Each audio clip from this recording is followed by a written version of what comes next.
Resting in his zero-gravity chair for the last hour, J.T. McMurray was on the verge of a nervous breakdown. His name is Jonathan McMurray, but everyone knows him as J.T. You don't have to ask him what the letter T stands for. He'll just tell you some nonsense he just came up with. If you really need to know, I don't know and I don't care. But he, around age 44, decided he liked the sound of it, so voila, he doesn't have a middle name. But if there was one, it would start with the letter T. JT jolted out of his comfort, if you could call it that, when he heard the beep on his phone indicating an incoming message. The message wasn't actually text, it was just an eggplant emoji. It was a code between husband and wife. His wife Trudy was telling her husband that she and her lover would be home soon. JT's wife is a very fit woman with dirty blonde hair and a figure with legs that lead to a perfect ass. If I tell you who she looks like, I'll probably get sued. And no one wants that to happen, least of all Taylor Swift. Her name is Cassandra, but in her case, she has a middle name, Gertrude. She was named after her aunt, who was married 3 times. With her 39-year-old toned body and 25-year marriage to JT, she's about to have sex with another man for the first time in her life. She does not consider this cheating, because only after pressure from her husband did she agree to this matter. It is important to note that she resisted for over a year. But here we are. It will happen. She finally gave in to her husband's desires. If only she knew all the intrigues in which her husband was involved and all his other affairs. But tonight will be the first time this fire has been lit. Oh yes, everyone at home and at work calls her Trudy. But for this evening, she is Tina. After all, what's in a name if the result is what you always wanted? Beads of sweat suddenly appeared on JT's forehead. His stomach was churning. He couldn't vomit anymore. He had already emptied the wastebasket in his office several times. Why is this happening now? These were endless hours of endless conversations, persuasion, promises, and vows of love for his woman. And now she is going to fulfill his fantasies, his desires and needs. That's what he says.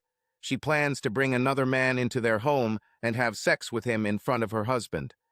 At some point, he convinced her that this is not love. It's just sex.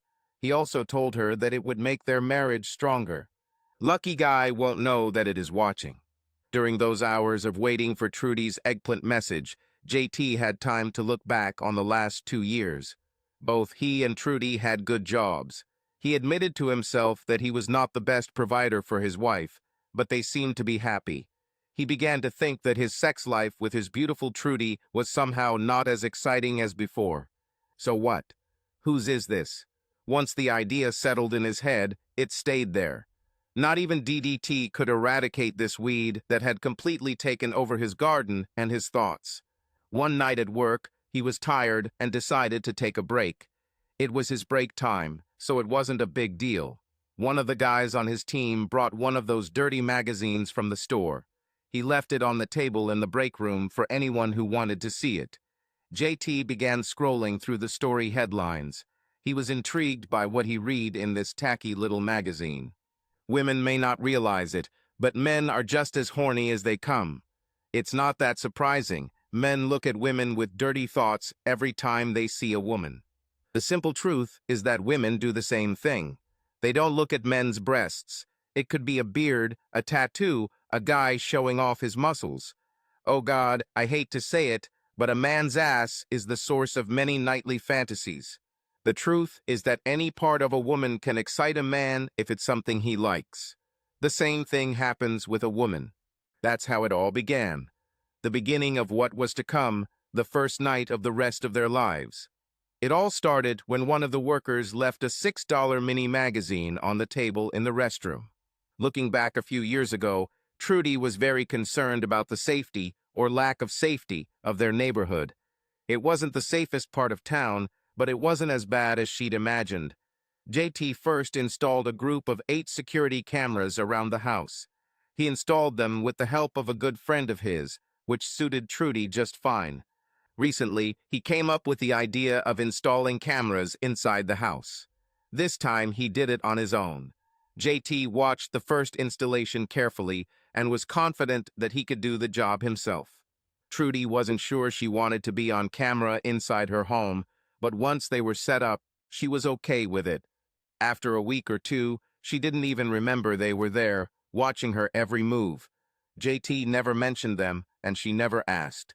The external cameras, the first to be installed, switched between high-resolution color cameras during the day and a black and white night mode. However, the internal cameras were first class, with low-lighting 4-kilopixel cameras, and they could see and identify the fly bothering the dog if they had a dog. JT was so proud of his efforts to connect the entire house. One chamber covered the open living room and main entrance to the house. One cell covered the corridor where there were 3 bedrooms. One camera for each bathroom. There were 2 of them. One camera above the fireplace with a sofa in the center of the view and 3 in the bedroom. Yes, that's right. 3 cameras are at the center of all the action in the master bedroom. One to span the side of the bed, one on top and one on the bottom of the king bed. If anyone left the bedroom through the sliding glass doors, they were in full view of the automatic lights and cameras on the party. There were 2 32-inch monitors in JT's cave. Each of them processed 8 cameras. The newer cameras operated on a touch screen, but JT's older cameras had to use a mouse to switch from one camera to another. Over time, as money became available, JT added sound to his system. He eventually installed microphones hidden in table lamps in the living room and hidden in 2 lamps next to the bed in the master bedroom. The kit JT bought came with 6 microphones, so he set one up at the party and kept the other as a backup in case one of them failed. He didn't expect the microphone at the party to last long since it was outdoors. Now you're wondering why all this scam is going on with JT Truddy and JT. JT spent so much time fantasizing about trying hard with another man that was pushing her away from what he was really supposed to do, make their lives more exciting. Instead, he pushed her into another man's arms simply because he read about someone's fantasy in a magazine. Suddenly, the driveway light came on and JT saw a large black or dark green SUV pull over. He clearly saw his wife and her companion talking. Trudy leaned over the center console to kiss the driver. JT's empty stomach clenched, but there was nothing to vomit. He turned away from the screen and began repeating over and over, "What have I done? Oh God, what have I done?" This was Trudy's show now, and JT knew he couldn't stop what was happening. The pain was turning into delight. The remorse for what he had done and what he had forced his beautiful wife to do must have filled him with shame. But there was no shame, only the desire to grab her body from that bed and take her back to himself. He wanted to shout to everyone who would listen that she, this woman, his wife, this beautiful angel of trust and love, belonged to him forever. Isn't this the most unforgivable thing a man can do to the woman he loves? Fortunately or not, the shame passed. When JT gathered his courage and walked into the master bedroom, he found his wife sitting on the edge of the bed, her eyes wet with tears. They hugged and both knew without a doubt that everything would be fine, if only this were true. Strangely, there was no talk about what happened. JT finally got up the courage to watch the entire recording from start to finish. He didn't need another playtime for over a month. It became clear that it was the one pulling the strings. Trudy was not happy about this. At this point, Trudy began to perceive things differently than her husband. JT was happy, but when Trudy reflected on her feelings and her life after that night, she felt like she had somehow been left behind. Why did she feel used? JT made her feel like an actress. She didn't like speaking in public, even in front of her husband. But when it suggested having another game night, she became less and less interested. Moreover, she was disappointed with the performances of her partygoers. She compared them to that first night, and they fell short. There was one important condition that Trudy insisted on complying with. She would never bring a man back to their home. This was her home. Trudy told her husband that she would play his game, but he would have to rely on her stories about his adventures. JT will have to use his imagination to fuel his fantasies. Now Trudy suddenly took control. She was determined to make it a reality, and it turned out to be easier than she could have hoped. Trudy now held all the cards, and her husband had no choice but to accept it. One afternoon at work, Trudy noticed the figure of a man walking past her cubicle. He was more than familiar. He was the same man she met at the club that first night. He was the one who brought her home and did more than just have sex with her. He rewrote the code in her brain that controls her sex drive. He was the man who made her feel like a real woman again, and not just something. Oh shit, she thought. Who is this guy, and should I hide from him? Betty, she said to her cubicle mate. See that guy, pointing to the tall figure of a man standing at the office window. Betty, her friend for as long as Trudy had worked in this building, stood up and looked where her friend was pointing. Oh yes, this is Carson Wilding. He's a big boss from New York. Betty paused for a moment and looked back at Trudy. You haven't met him? Finding herself in an awkward situation, Trudy began to stutter and told her friend that she was not dating him. I think I need to leave early today. Trudy thought for a moment about what she needed to do. After thinking about the situation, she decided to leave. Tell Mike or Phillies that I'm not feeling well and need to go home, okay? Betty looked at the man who was now walking towards the two women. Well, if you're going to leave, you better hurry. Betty nodded her head towards the man heading towards them to warn Trudy. I don't know what scared you so much, but you better hurry before he gets there. Betty demanded a promise of information from Trudy as she headed towards the elevator. When the elevator doors opened, Trudy had to step back to let people exit. She walked inside, and the door closed behind her. When she reached for the lobby button, the same man she knew as Alan stood in front of her. He gently placed his hand over hers as they pressed the button leading to the lobby together. Alan, or whatever his real name was, smiled but said nothing. Luckily for Trudy, there were 3 other people in the elevator. She looked at him, and he looked back at her with a knowing smile. There was no doubt on the man's face. He didn't take his eyes off Trudy. No words were needed as the elevator quickly descended to the first floor. But it's not that simple. The elevator stopped at every floor where someone was waiting. At this time of day, hundreds of people used the elevators. On one floor, more people entered and a few exited. Some recognized the man in the expensive suit, but only 1 or 2 people dared to start a conversation with him.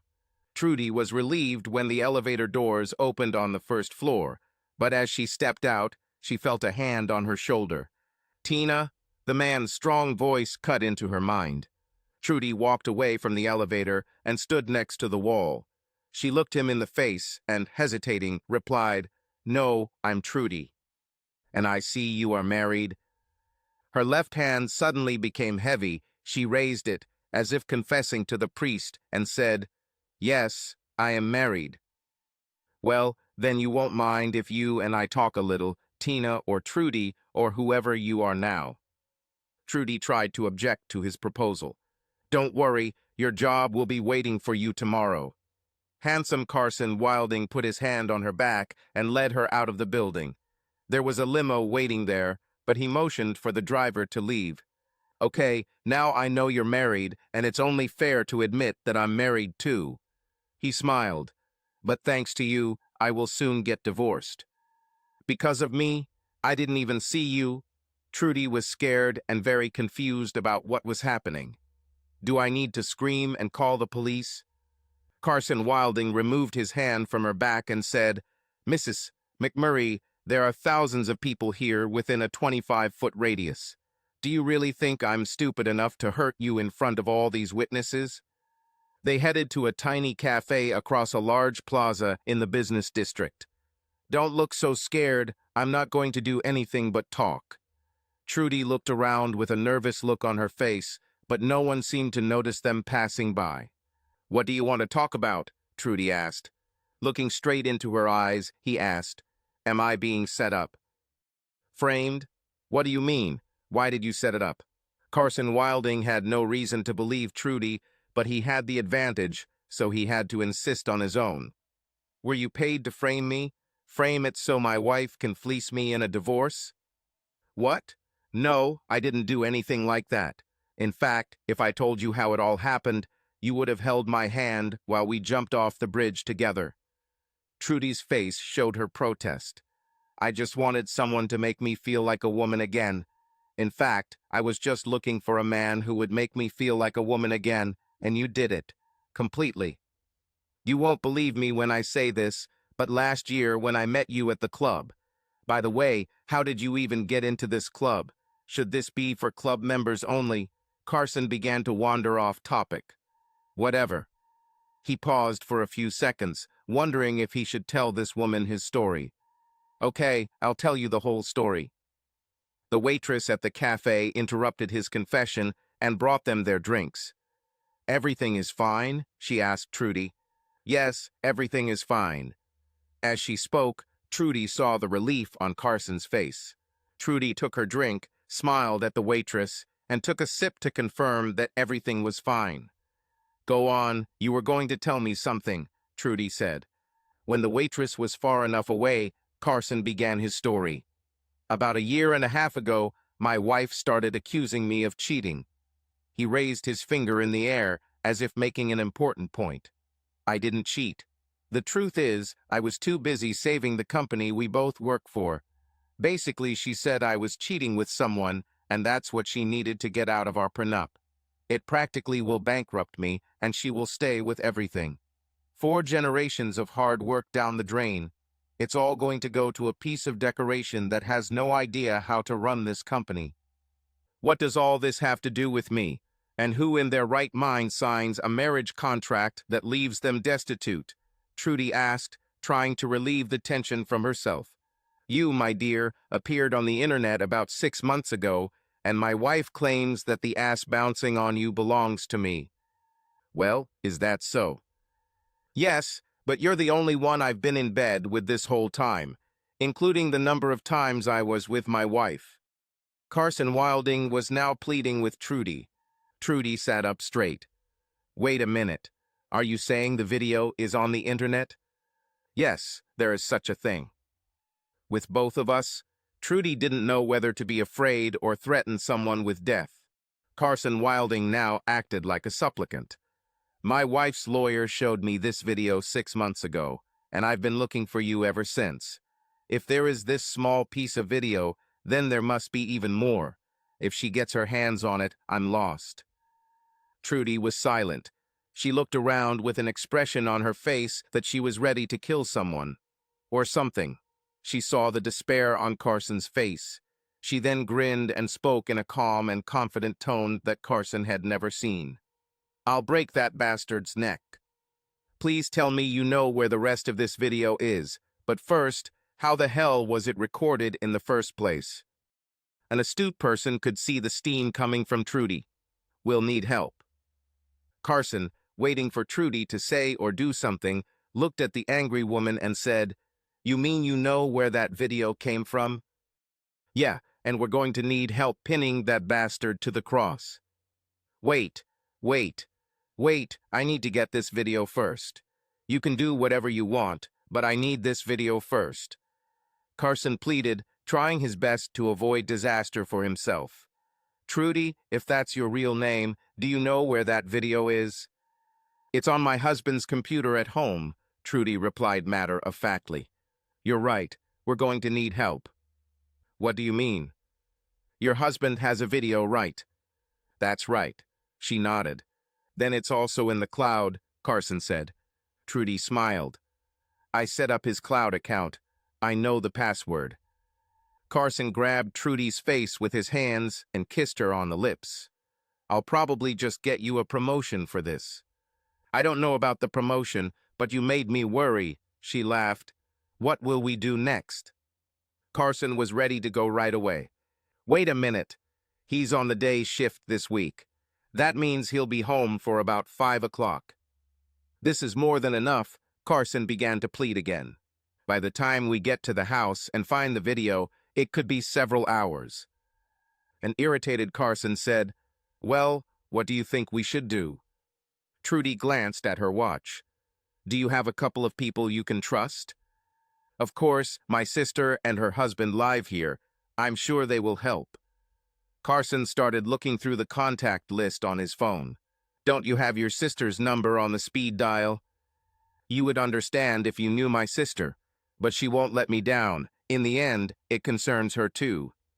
Carson found the number and leaned back in his cafe chair with a satisfied look on his face. After about 30 minutes, Carson and Trudy's phone had already clearly developed a plan of action, at least when it came to getting the entire recording made on that first night a year ago. The next move was up to Trudy. She waited until she knew her husband would be on his lunch break. She called, and, to her surprise, he answered immediately. "What happened, Trudy?" was the greeting his wife heard. "I need to ask you something." "Yes, go ahead, honey." JT was such a witty conversationalist. "I met a guy I was with before, and he wants to take me somewhere after work. I'll probably stay until late at night." There was silence between them on the phone for a few seconds. "Who is this guy?" His name was Paul. "You remember, he was the one who took me to that hotel downtown and had sex on the balcony. Can you take photos with your phone this time?" "Oh, honey, I already asked him. He said I could use my phone to take videos as long as we didn't show his face." "Will you really do this for me, Trudy? Are you really going to do this?" The excitement in JT's voice grew. Trudy then asked, "So, can I spend some time with someone else tonight?" JT had already started breathing harder, so loud that Trudy could hear it through the phone. "Be careful, darling." That was all he said. Trudy now looked at the phone as if it were a piece of garbage that she wanted to throw in the trash. "This bastard." "Don't get too mad. You know we need to focus on getting that video," Carson said, trying to calm Trudy down. Later that day, Trudy met Carson's sister and her husband. A detailed plan was developed to ensure they had enough time to retrieve the files from JT's cloud storage. Carson quickly pointed out the need to change the password for added security. Then Trudy came up with another idea. "Let's give him the password to my account." "We don't have much time," Carson countered. "I would love to see the look on his face when he opens his dirty videos and finds my training videos." David, Carson's sister's husband, intervened. "Guys, this is not just changing passwords. This will slow him down, but everything you do on his computer will remain on his computer." David looked at his accomplices. Computers are actually very lazy. To work faster, they simply write the changes to the same disk and move the rest of the data. But they're still there, so if someone knows how to find the changes, they'll just spend a little or a lot of time trying to find what you did. The computer knows it's there. It's just a matter of time before it's found. Like a schoolgirl, Trudy raised her hand. "How long will this take?" "First of all, who has a credit card?" asked David. "We need to start now." They started really quickly. Within 30 minutes, everyone had their tasks. Trudy and Carson went in one direction, and David and his wife got on a motorcycle and left too. By 4 o'clock in the afternoon, everyone was eating their food, while David and Carson Wilding were hard at work preparing for the next day. When everything was ready, except for the algorithm David was working on, Carson and Trudy went out onto the balcony to get some fresh air. "So, your husband likes to watch you with other men?" Carson asked after spending most of the day with Trudy. "Yes, you can say so. He's not such a bad person. He just has this one quirk that I can't figure out." Everything was going well. Don't get me wrong, we had our problems, but he took it in his head, and I would never hear the end of it until I agreed to do it for him. I thought I loved him enough that I could do this, and that would be the end of it. But the first man was you, and you were damn good. "Well, I'm glad I'm at least good at something." Carson smiled and raised his glass to acknowledge Trudy's confession. Trudy raised her glass to confirm her comment. But it didn't last long, at least for me. I'm embarrassed to admit, but I slept with 4 different men in the first 4 or 5 months, but none of them came close to that first night with you. They raised their glasses again. Since I didn't let him watch, I started making up all sorts of stories. I almost fell for it because he said I didn't smell right. "What have you done?" Carson asked interestedly. I told him that I had to brush my teeth. But apparently the smell from the toilet at the gas station where I washed my face did its job. So you're not. Hell no, Trudy exclaimed. I was sitting in a burger shop half an hour from home. They both smiled at each other. There was a silent connection between them. Carson spoke first. Now I have the urge to grab you and love you all night. And I have a desire to let you do this, but we can't. Trudy moved away from him a little. Carson, I admit that the night we were together was a very memorable one in my life. But I can't be the one to ruin your marriage. This is hard for me to accept.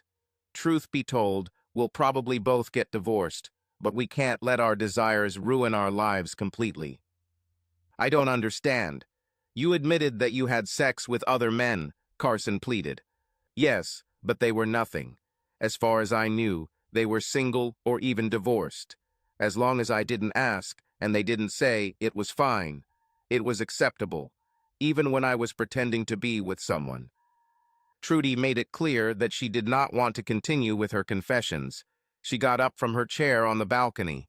Sorry, but I need to rest. It's been a busy day. She went into the second bedroom in Carson's suite and lay down on the bed. The only things she took off were her shoes. A few seconds later, she was already asleep. Around 2 o'clock in the morning, Carson's sister's husband gently woke Trudy up. Time to go home, miss. Trudy was pleasantly surprised to find Carson lying next to her, his face buried in her shoulder. How long has he been here? She asked. He came right after you, David replied. Trudy smiled and thought how close she was to letting him love her for the second time in her life. Would it be as wonderful as the first time? Will he continue to haunt her dreams? Could it have been better? Can she risk being disappointed? Trudy looked at her watch and realized that there was no time. She had to leave now. See you in the morning. I'd better go. Matthew is waiting for you in the car in front of the building, David said. Trudy looked surprised. Who is Matthew? Carson's driver, David answered, opening the door for Trudy. There was sadness on her face as she left.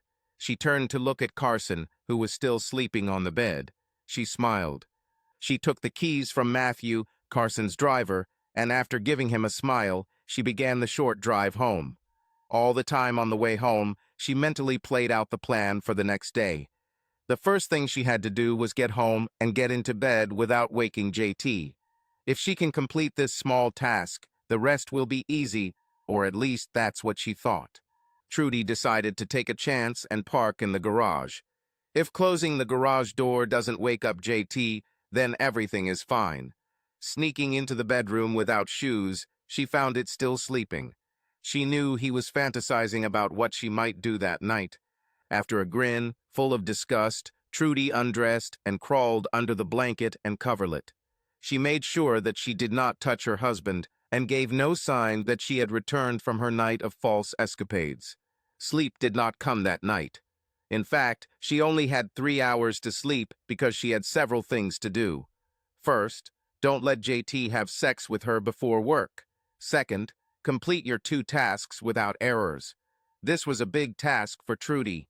Trudy has thought a lot about her life in recent months, wondering how she ended up in this situation. It was easy to blame JT, but she felt that a lot of the blame lay with her as well. She stood at a crossroads. If she follows one path, she will be stuck in the same life as now. But the other path felt more like an option than a choice. It was new, perhaps full of dangers she had never encountered. Then her wandering thoughts calmed and her eyes closed in sleep. JT tried to wake Trudy up in the morning, but she pretended to be too tired for lovemaking and pushed him away. We can do this when you get home from work, she said, pulling the blanket over her head. She lay still in bed until she heard the garage door close as it drove away. Wait, she thought. He must be completely gone. They must make sure he doesn't come back. At this point, JT was being followed by Carson's sister on her husband's motorcycle. Her phone rang. She answered quickly. He's gone, Trudy. It's all up to you now. The voice on the phone belonged to David, Carson's sister's husband. Trudy jumped out of bed and put on sweatpants and a top. She ran down the hall to the kitchen and opened the door to the basement. At the bottom of the stairs, there was a panel with machine guns. David, David, she screamed his name into the phone. There's a lock on the electrical box. Is this a combination lock or a keyed lock? David asked calmly. It seems like both, Trudy replied. Both? Yes, there is a code disc on the front side and a place for the key in the back. Don't do anything. I'll be there in a minute. Trudy stopped. Damn, I had 2 tasks and I screwed up both of them.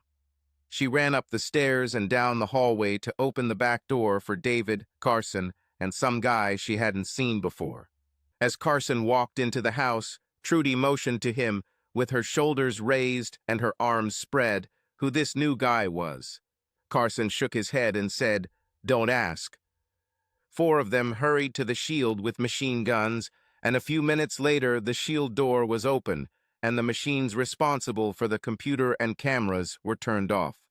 For the next 4 hours, David, and this guy David called Disco, worked hard for 10 minutes at a time, then sat and stared at the 3 screens set up on the desk in JT's office.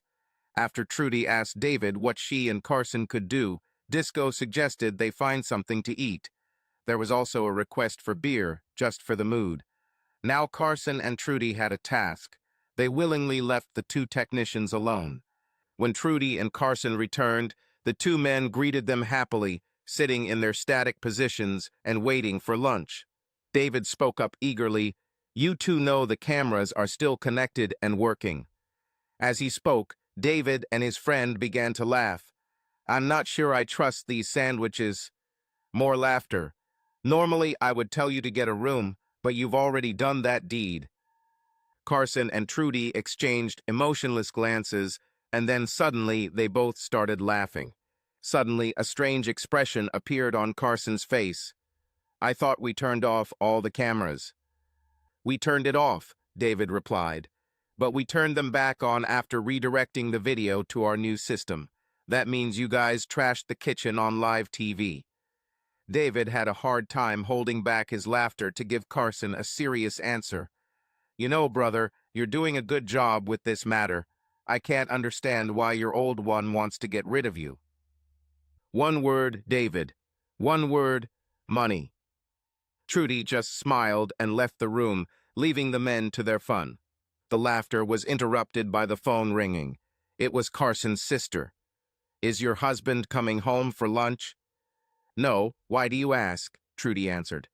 "Well, he just got out, got in the car, and drove back to the house." Trudy was confused. "He has been working at this plant since he left school. He never comes home for lunch. One time he was late, and I offered to bring him something later. He said there was no need. He would take lunch from the vending machines." Trudy paused. "Besides, he always takes lunch with him."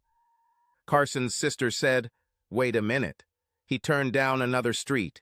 I will follow him and return to you. I think we're safe for now." Trudy walked into JT's office, which she called his cave, and reported a phone call from Carson's sister. "By the way, Carson, what's your sister's name?" Trudy asked. Carson simply smiled and pointed at his brother-in-law. David hesitated a bit. "Well, it depends on the day of the week." "What?" Trudy asked. "Yes, my wife is one of those who believes in conspiracy theories. You know, with space lasers and sterilization through drinking water." David almost looked sad as he made this admission. "She changes her name depending on the day of the week and what she dreams that night." Trudy was intrigued. "What do you call her?" "Hey," David said. "Hey, you look great today." "Hey, where are my pants?" "Hey, what's on TV tonight?" "Wait, I'm not allowed to talk about TV, but you understand." Trudy turned and looked at Carson.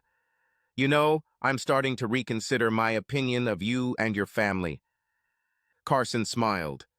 "You can't help it. She can be both smart and stupid in one sentence. But she's my sister, and I love her." Carson paused, "But not as much as David." David agreed and turned back to the computer screens. There were a few hard drive exchanges, and then came the main test.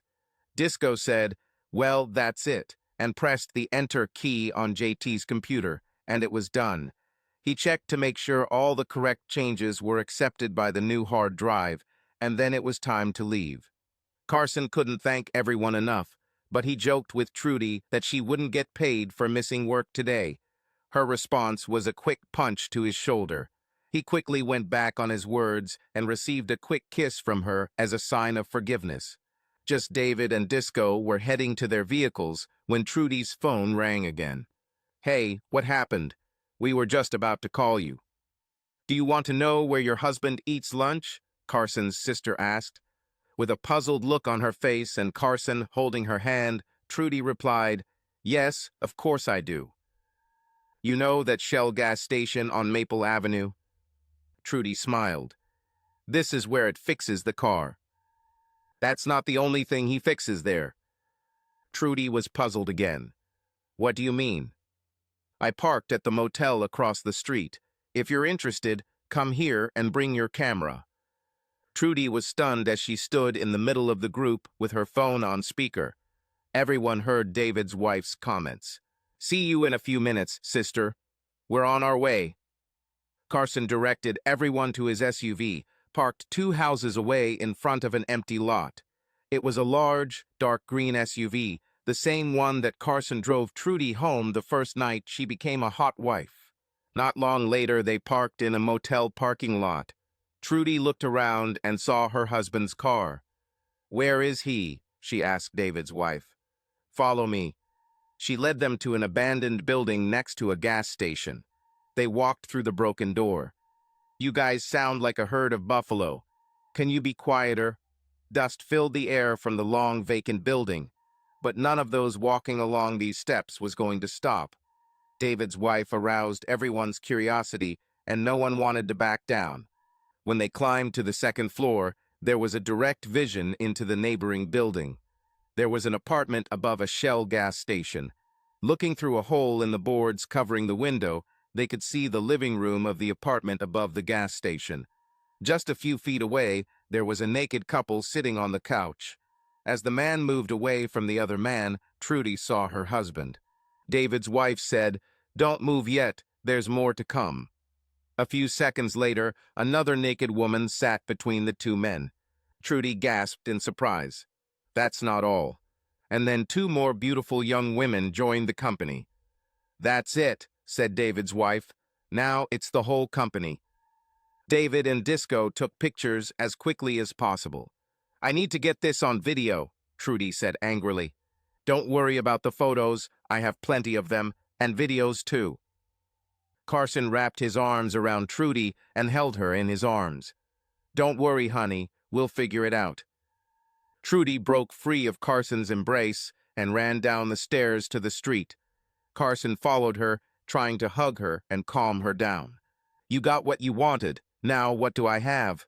I have a reputation as a woman of easy virtue throughout the internet and a husband with whom I would not sleep even for a lot of money." Carson held her hands and looked into her eyes with a smile. "First of all, my sister has a name. Her name is Helen. She doesn't like it, but there's nothing she can do about it. Secondly, do you want me around, or are you just playing with me?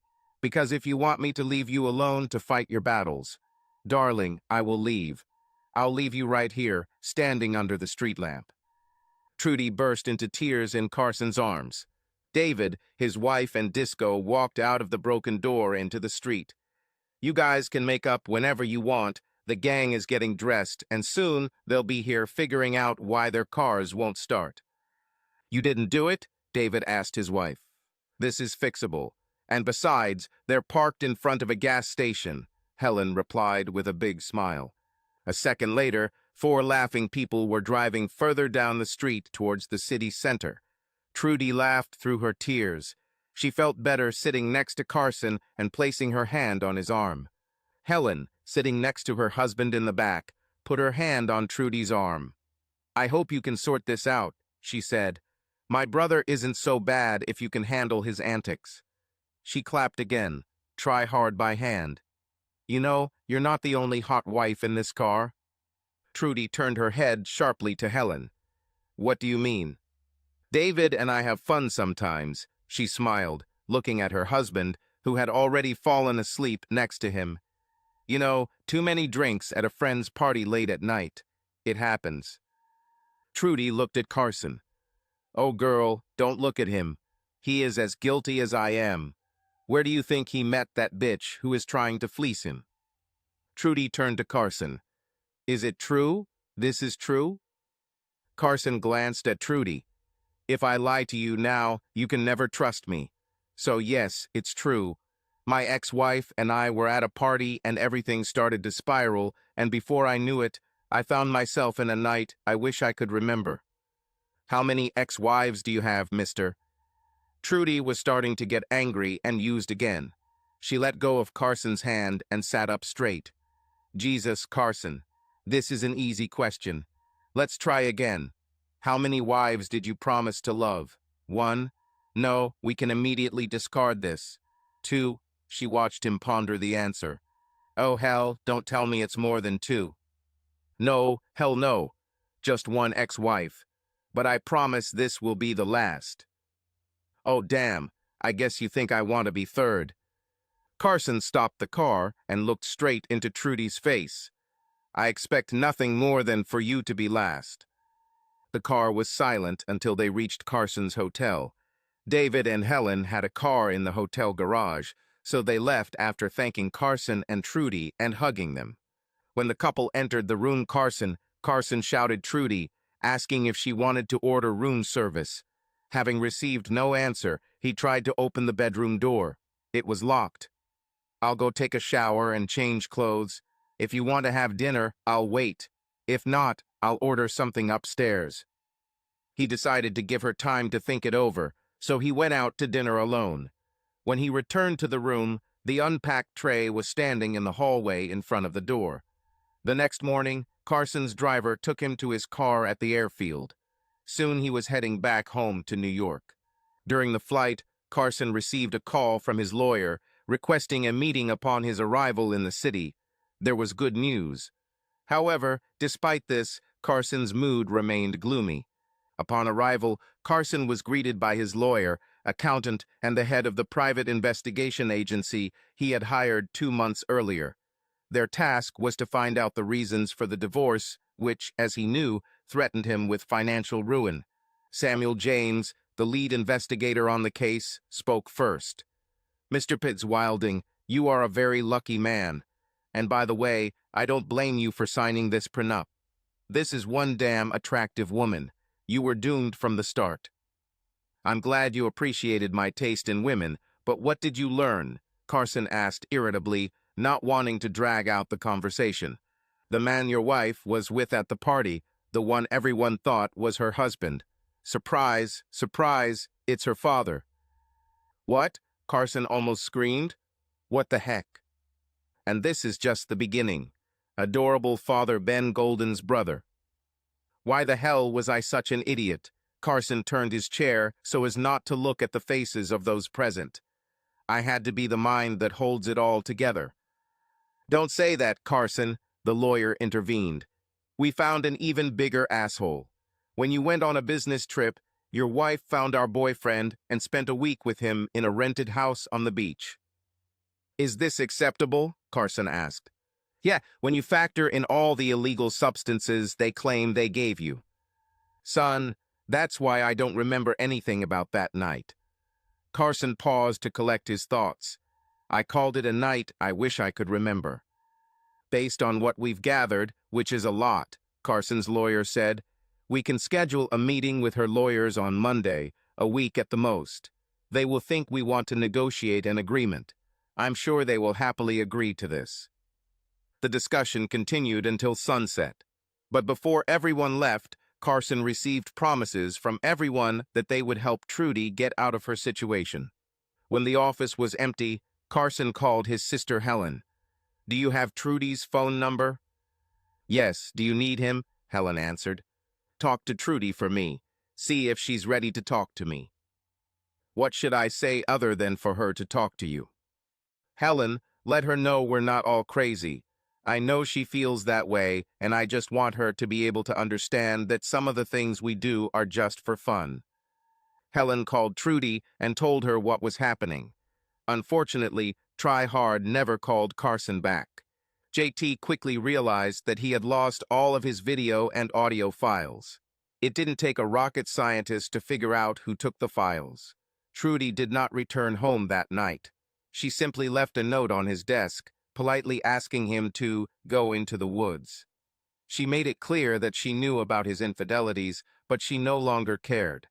Carson Wilding's group helped Trudy by providing her with all the legal help she needed to fully free herself from JT. When the time came for the trial, JT still showed up to justify himself or something like that. In the back of the courtroom was a familiar man, Carson Wilding. Trudy smiled at Carson, but that was all she could manage until the judge finally declared her a free woman, no longer associated with J.T. McMurray. When Trudy looked to the back of the courtroom, Carson was not there.